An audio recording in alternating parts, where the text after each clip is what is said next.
शहर दमिश्क के करीब एक पुरानी सी बस्ती में एक बेवा औरत रहा करती थी। लोग उसे अम्मी ज़ैनब के नाम से जानते थे। उम्र ने उसकी कमर झुका दी थी, आंखों की रोशनी कम हो चुकी थी, मगर दिल अब भी जिंदा था। उसने अपनी पूरी जिंदगी मेहनत और सब्र में गुजारी थी।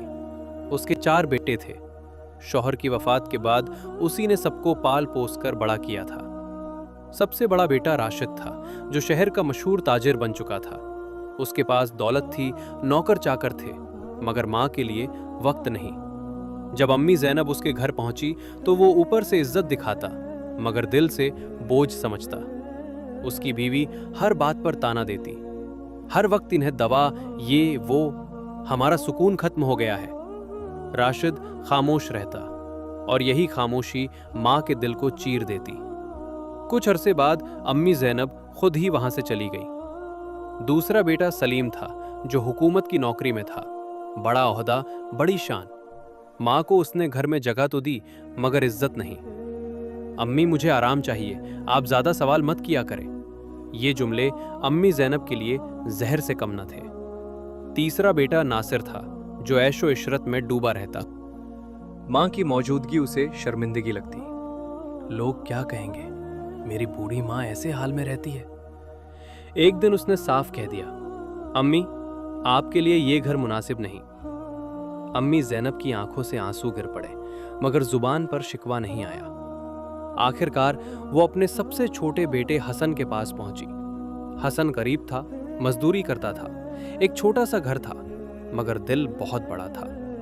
हसन ने माँ के पांव धोकर अपने माथे से लगाए और कहा, अम्मी ये घर छोटा है, मगर दिल बड़ा है, आप यहीं रहेंगी। उसकी बीवी भी नेक दिल थी, माँ को अपनी माँ समझकर सेवा करती। अम्मी ज़ैनब को पहली बार लगा कि वो बोझ नहीं बल्कि नेमत है। वक्त गुजरता गया, अम्मी ज़ैनब की हालत बिगड़ने लगी।